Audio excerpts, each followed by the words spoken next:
Masya Allah, sudah rame di studio, cantik-cantik semua seragamnya. Wow, tentunya saya juga ingin menyapa pemirsa di rumah.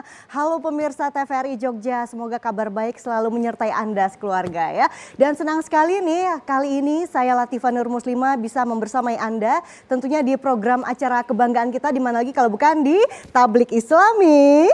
Membumikan Al-Quran, mempersatukan umat. Nah, saya kali ini tidak sendiri pastinya, karena sudah hadir ada ibu-ibu dari Majelis Taklim. Boleh saya sapa dulu ya, dari yang sebelah kiri saya nih, dari Majelis Taklim mana ibu-ibu?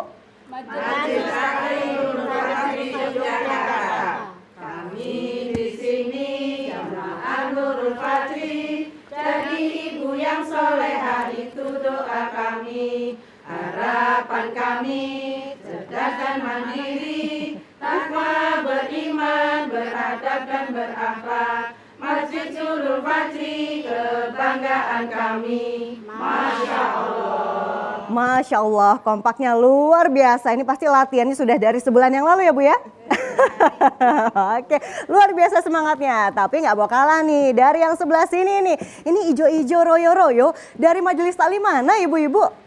Kami dari Majelis Taklim Pendopo HS Muntilan. Thalabul ilmi faridatun ala kulli muslimin. Menuntut ilmu kewajiban bagi umat muslim dan muslimat. Amin. Amin amin ya robbal alamin. Masya Allah, singkat padat langsung mengena di hati ibu ya. Semangatnya juga luar biasa. Dan tentunya kali ini pemirsa, ini tema yang akan kita bahas adalah mengenai silaturahmi yang berkah. Nah, ini sudah hadir nih bersama dengan saya adalah Ustadz Kiki F. Wijaya. Assalamualaikum Ustadz. Waalaikumsalam warahmatullahi wabarakatuh. Wow, Mbak Tifa. ini senang sekali ya karena beliau ini sudah hadir di tengah-tengah kita dan harus saya perkenalkan juga nih. Karena beliau ini selain menjadi Ustadz juga sebagai motivator iya, kemudian juga sebagai soft skill trainer juga iya, dan tentunya pegiat psikologi Islam. Masya Allah, ini tiap harinya sibuk terus ya Ustadz ya. Insya Allah. Yang berfaedah begitu ya. Insya Allah, insya Allah. Oke, dan sebelum kita memulai nih kajian kita di Tablik Islami kali ini, saya mau nanya dulu nih ibu-ibu, boleh ya? Boleh dong. Ngangguk-ngangguk nih, belum saya tanya kok udah ngangguk-ngangguk nih. Kenapa nih? Bu Ibu, siapa yang pengen mendapat rezeki berlimpah? Ada? Ada. Kok malu-malu sih? Nah, saya tanya lagi, siapa yang pengen umurnya dipanjangkan? Saya. Mau semuanya. Satu lagi deh, siapa yang pengen awet muda? Nah, saya sih juga pengen ya Bu ya. Nih, saya kasih tahu nih kuncinya nih. Katanya, konon katanya ini rahasianya adalah dengan menjalin silaturahmi. Kita pasti pernah dengar ya. Karena sebagai makhluk sosial, kita pasti selalu terhubung dengan banyak orang setiap hari, entah keluarga kita, teman kita, atau siapapun gitu ya, saudara kita. Tapi ternyata ada loh adab-adab dan juga ada caranya agar silaturahmi yang kita jalin ini bisa menjadi berkah. Nah, seperti apa nih ya? Langsung aja nih Ustadz. Ini karena ibu-ibu di sini kayaknya hobinya bersosialisasi nih, apalagi kalau ada arisan RT, RW, pengajian ya, banyak nih agendanya gitu. Gimana sih biar silaturahmi atau berkah, apa sebenarnya silaturahmi itu Ustadz? Silakan. Baik. Terima kasih Mbak Tifa. Saya berdiri nggih. Silahkan, monggo nih Pak. Bismillahirrahmanirrahim. Assalamualaikum warahmatullahi wabarakatuh. Waalaikumsalam warahmatullahi wabarakatuh. Biar mantap saya minta jawab lagi ya Bu ya. Yang jawab salam saya dengan semangat, kalau jomblo saya doakan enteng jodoh. Wow, amin. Ada yang jomblo? Oh ada ya. Kalau yang sudah nikah saya doakan semoga pasangannya setia. Amin. Anak-anaknya soleh, soleha, utang-utangnya lunas. Amin. Kenceng banget. Meninggalnya husnul khatimah, yang terakhir masuk surga ya. Assalamualaikum warahmatullahi wabarakatuh. Waalaikumsalam warahmatullahi wabarakatuh. Mbak Tifa yang saya banggakan, para pemirsa dimanapun menyimak acara ini, dan ibu-ibu yang penampilannya 11-12 dengan Princess Syahrini. Ya. Saya pangling, kok banyak artis di studio ini ya. Nah, ibu-ibu tadi Mbak Tifa sudah menyitir satu pertanyaan ya. Apakah ibu-ibu pengen tambah panjang umurnya? Betul ya Bu ya? Apakah ibu-ibu kepengen juga awet muda? Tapi kayaknya masih awet muda semua nih. Masih ya. Iya Gak dong. ada tuh ibu-ibu yang mau disebut sudah tua. Betul Bu? Katanya kalau sama ibu-ibu jangan tanya 2 pertanyaan. Apa itu, Ustaz? Satu, Mbak, jangan tanya umurnya berapa. Oh, Jangan, nggak pamali. boleh ya, Nggak pamali. boleh ya. Yang kedua, jangan tanya berapa berat badannya. wah. Setuju ya, Bu ya? Iya. Isu sensitif itu, Ustaz. Sensitif Ya. sekali. Walaupun sebenarnya kita pasti tua. Ya tak?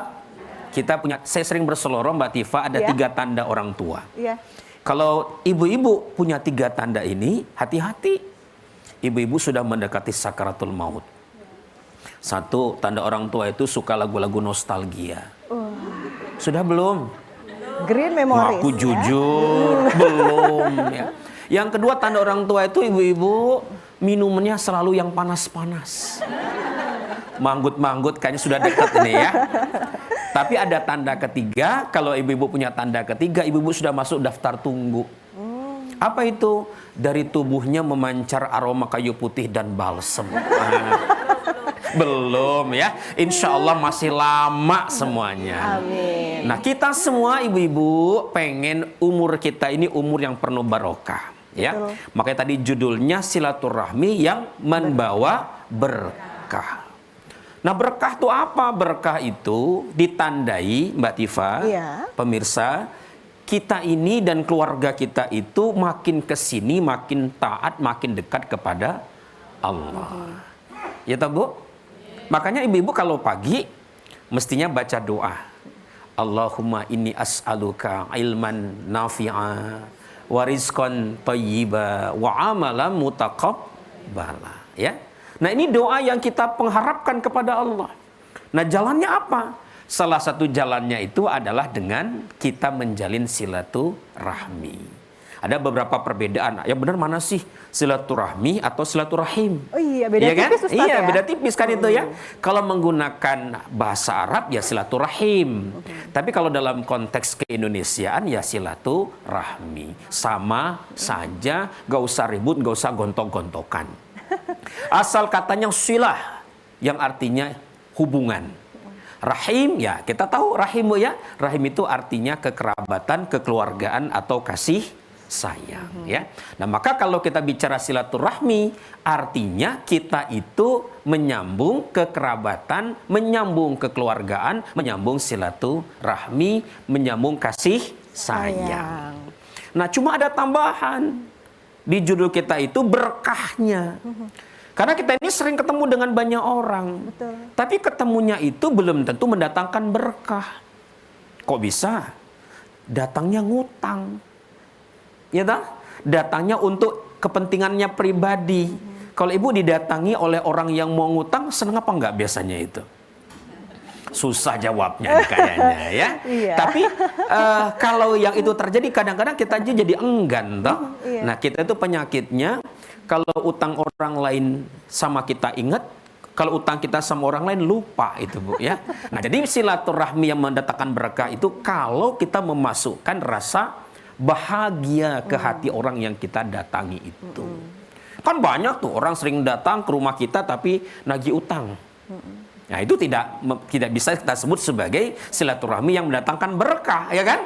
Karena menakutkan. Bahkan mungkin ibu-ibu bilang sama rewangnya, Mbak, tolong bilangin saya nggak ada ya. Nah, itu berarti kita tidak mengharapkan kehadirannya. Nah, maka ibu-ibu, silaturahmi ini luar biasa, Mbak Tifa. Iya. Sampai Nabi itu pernah mengatakan, bertanya pada para sahabat, maukah kalian kutunjukkan satu akhlak yang mulia di dunia dan di akhirat? Sahabat menjawab, ya kami mau ya Rasulullah. Apa kata Rasulullah? Maafkan orang yang pernah menganiayamu, sambung silaturahmi dengan orang yang memutuskan denganmu, dan berikan sesuatu kepada orang yang menahan pemberiannya untukmu. Nah, jadi dengan kata lain, kalau kita menengok dari hadis tadi di penggalan kedua, ibu-ibu, kita semua ini memang jalannya agar kita mulia di mata Allah, di dunia dan di akhirat itu salah satunya dengan menjalin silaturahmi. Ya. Nah, cuma memang kadang silaturahmi ini mudah diomongkan. Dalam prakteknya, ibu-ibu, kita ini seringkali lebih suka silaturahmi via dunia maya. Memang meluas. Kita kenal kembali dengan teman SMA, SMP, kuliah. Betul, Bu? Iya. Tetapi apa kelemahannya? kelemahannya itu silaturahminya meluas tapi dangkal, tidak dalam. Sangat beda kan? Ketika kita kemudian silaturahmi tatap muka, berdialog, curhat, cipika-cipiki, ya Bu? Rasanya ada sesuatu yang lebih berasa di dalam diri kita. Cuma problemnya, kita ini seringkali Mbak, Iya. kenapa ada fenomena keluar masuk grup WA? Kenapa itu Ustaz? Nah itu dia itu ya. Nah ini terjadi karena ada banyak perilaku-perilaku tertentu pada diri kita yang seringkali membuat silaturahmi yang mestinya terjaga erat, yang mengutuhkan kita itu kemudian rusak karena perilaku kita yang akhirnya memutuskan silaturahmi itu sendiri. Nah ini menarik Mbak Tifa, karena mohon maaf seringkali banyak fenomena semacam ini terjadi di dalam kehidupan kita, ya. Terutama mohon maaf ketika misalnya terjadi antara grup ibu-ibu, ya, sudah baik tuh satu pengajian, satu komunitas, tapi karena perbedaan-perbedaan kecil malah kemudian berujung pada pertengkaran. Padahal ingat ya, kita ini salah satu jalan untuk mulia tadi kata Rasulullah adalah dengan menjalin silaturahmi. Itu Mbak Tifa. Jadi memang sebenarnya silaturahmi itu kalau sekarang kan sangat dimudahkan dengan teknologi ya Ustadz. Betul ya. sekali. Kalau memang tidak bertatap muka itu tidak apa-apa, tapi alangkah lebih afdolnya kalau bisa bertatap muka. Sempatkan waktu meski sebentar saja begitu Betul ya. sekali. Dan juga kalau tadi dikatakan, wow, salah satu amalan yang terbaik yang disebutkan oleh Rasulullah adalah bagaimana kemudian bisa memaafkan orang yang menzolimi kita. Meskipun berat sekali, tapi kita coba ya. Nanti akan mendapatkan ganjaran pahala yang mungkin berkali-kali lipat dari Allah Subhanahu Wa Taala. Amin ya Rabbal Alamin. Nanti masih banyak juga Ustadz yang akan kita bahas dan mungkin juga nanti ada yang ingin bertanya ya dari ibu-ibu dari kedua majelis taklim. Nah, sudah manggut-manggut. Oke, nanti kita sambut kembali. Jangan lupa ya, tetap saksikan Tablik Islami karena kami akan kembali setelah yang berikut ini. Tablik Islami membumikan Al-Quran, mempersatukan umat.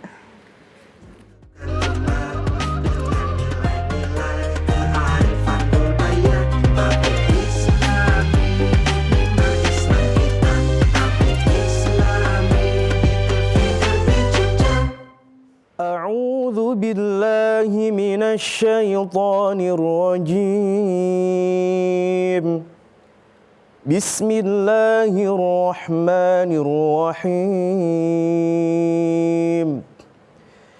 إن الله لا يستحيي أن يضرب مثلا ما بعوضة فما فوقها فأما الذين آمنوا فيعلمون أنه الحق من ربهم وأما الذين كفروا فيقولون ماذا أراد الله بهذا مثلا يضل به كثيرا ويهدي به كثيرا وما يضل به إلا الفاسقين الذين ينقضون عهد الله من بعد ميثاقه ويقطعون ما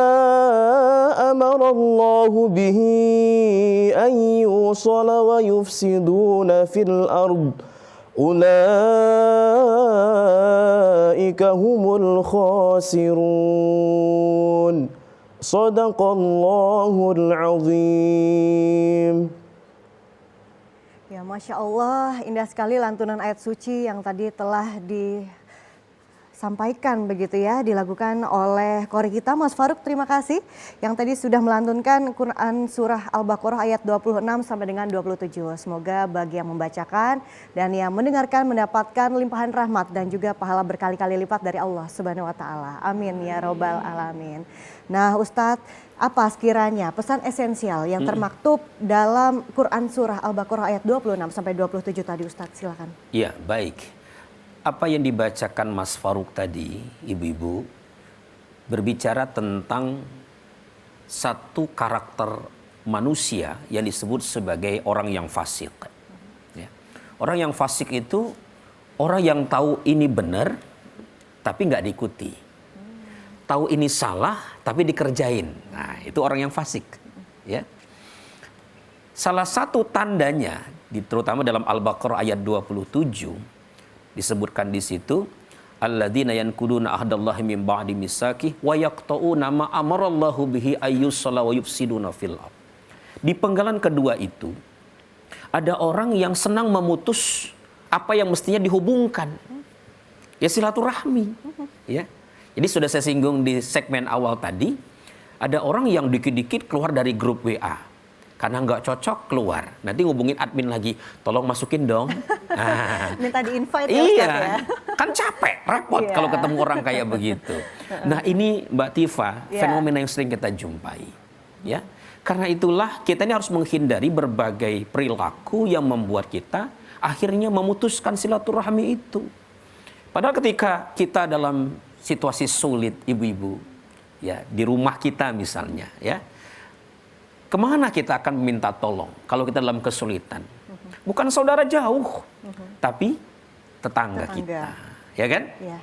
Maka orang tua saya, ibu-ibu, pemirsa, itu memberi nasihat sama saya. Kalau kamu kemanapun, rumahmu nggak usah tinggikan pagarnya, nggak usah dikasih beling, dikasih kawat, dialiri aliran listrik tegangan tinggi, plus dikasih anjing helder, nggak usah, ya Bu. Iya. Tapi bagikan mangkok, jaga dengan piring dan gelas. Maksudnya apa? Kalau kita pulang dari manapun, bawa oleh-oleh, bagi sama tetangga, ya kan? Bagi sama tetangga, jangan capek kemudian kita hanya memberikan baunya aja, tapi tidak ya memberikan kebahagiaan kepada mereka.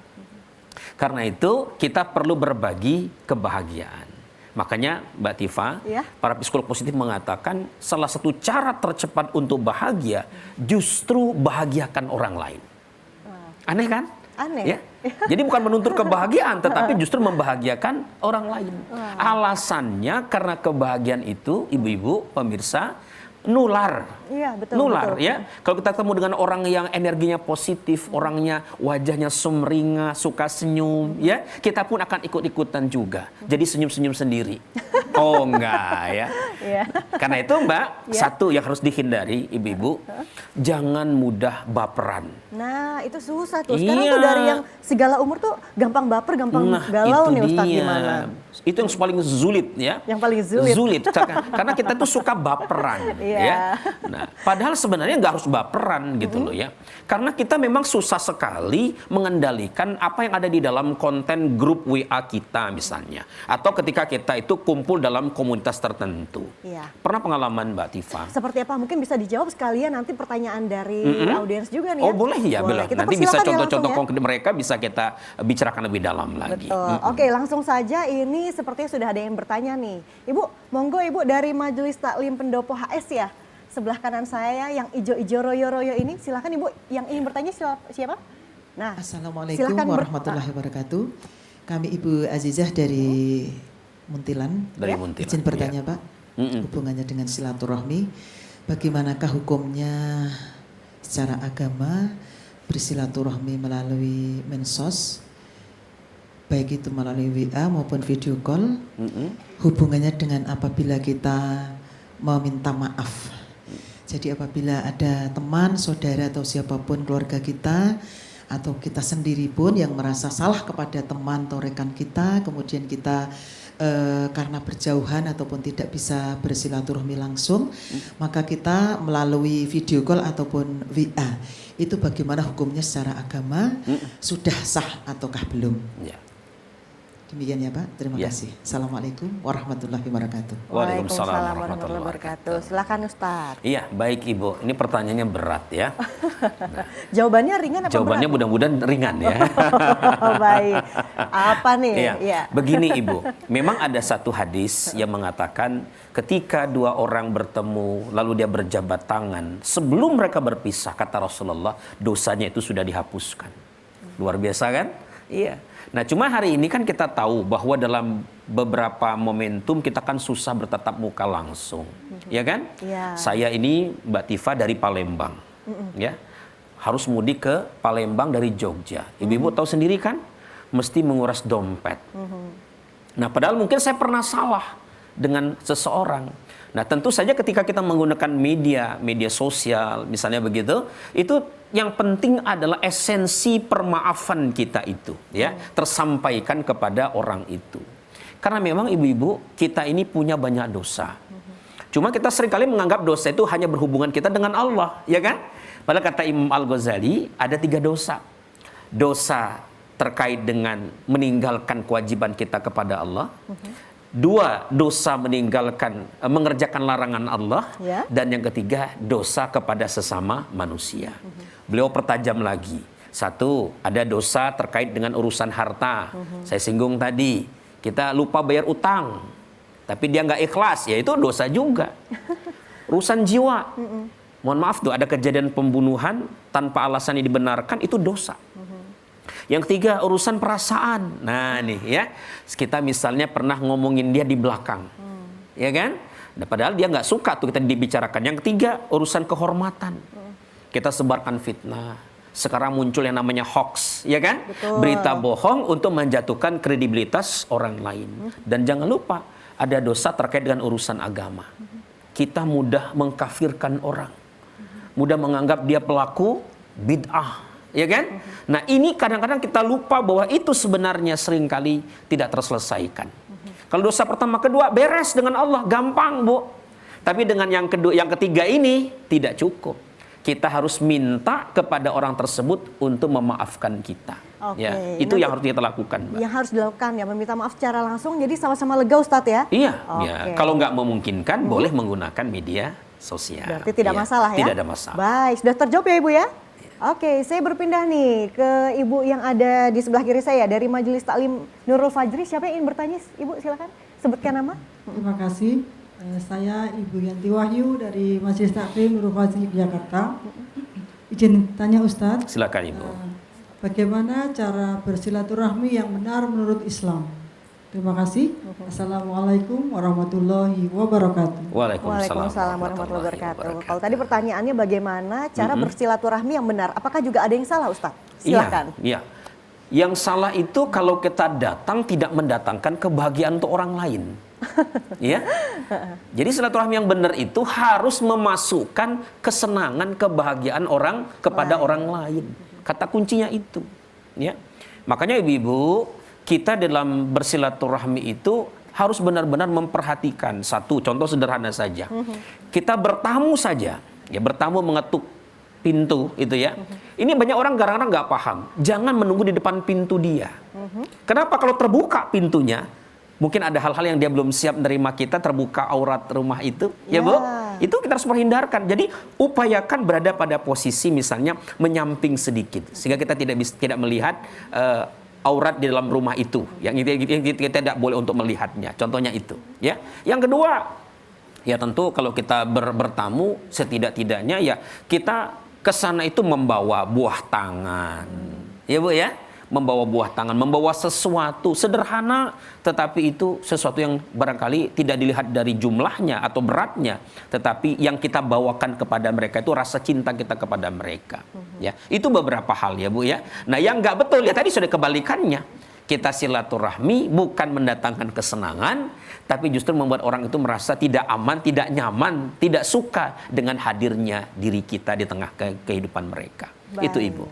Semoga sudah terjawab juga Ibu ya. Jadi mungkin ada sedikit garis yang harus digarisbawahi adalah bahwa memang juga niat kita ini menjadi penting ya Ustadz ya. Kalau kita bisa membahagiakan orang Betul lain sekali. dan bisa bersikap ikhlas, insya Allah semuanya akan berkah. Baik Iya, dari pihak betul kita dan sekali. juga dari pihak yang kita datangi begitu Iya, ya. betul Baik. sekali. Oke, pemirsa, kalau tadi sudah terjawab secara tuntas ya. Ini rasa penasaran dari kedua orang ibu yang sudah bertanya di Majelis Taklim. Tapi masih ada pembahasan kita lagi Ustadz ya. Ini Siap. bagaimana kemudian dengan niatan-niatan itu sendiri. Apakah nanti niatan itu sangat berpengaruh terhadap silaturahmi kita atau tidak? Nanti boleh dijawab di segmen Iya, berikutnya baik. pemirsa ya.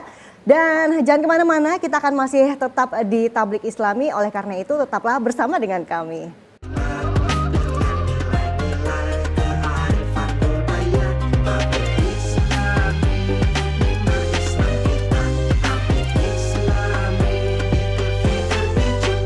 Masih semangat semuanya ya. Masih dong, karena berbicara mengenai silaturahmi itu berbicara juga dengan keseharian kita sehari-hari ya. Nah Ustadz gimana nih perihal niat, apakah niat itu nanti akan kita pertanggungjawabkan juga dan berpengaruh terhadap silaturahmi yang kita lakukan? Iya. Silakan.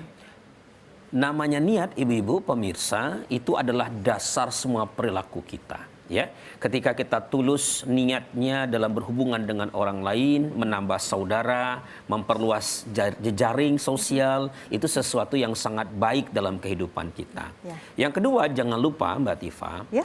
setelah tadi nggak baperan, Ada lagi yang ya? kedua Ibu, ya, yang kedua itu saya ingatkan betul kita ini jangan suka pamer. Oh, Mohon maaf ya, kadang orang tuh malas silaturahmi itu karena isinya itu cerita yang nggak perlu diceritain. Kemarin saya beli kulkas 2 pintu loh, Jeng. singkat saja Ustadz, ini waktunya Iya, sangat terbatas. dan seterusnya ya. Nah, jadi itu sesuatu yang perlu kita hindari. Satu lagi, Mbak, ya. yang harus kita hindari adalah jangan kemudian dengki, iri hati sama orang lain. Dengki itu apa? Susah melihat orang lain senang, senang melihat orang lain susah. Baik, Ya, itu, Mbak. wow, mengena sekali. Semoga ini menjadi bagian dari introspeksi kita agar kita terus menjadi pribadi-pribadi yang lebih baik dan dicintai oleh Allah Subhanahu wa taala ya. Insyaallah. Amin ya robbal alamin. Dan terima kasih sekali ini Ustadz Kiki F Wijaya ya. Ini Iya. yang beliau sendiri merupakan seorang motivator, soft skill trainer dan juga pegiat psikologi Islam sudah berkenan hadir di Tablik Islami. Terima kasih juga ibu-ibu dari kedua majelis taklim dan akhirnya ini saya Latifah Nur Muslimah harus pamit undur diri. Terima kasih atas kebersamaan Anda dan sampai jumpa di Tablik Islami berikutnya. Jangan lupa saksikan Tablik Islami di lain episode. Wassalamualaikum warahmatullahi wabarakatuh. Waalaikumsalam warahmatullahi wabarakatuh.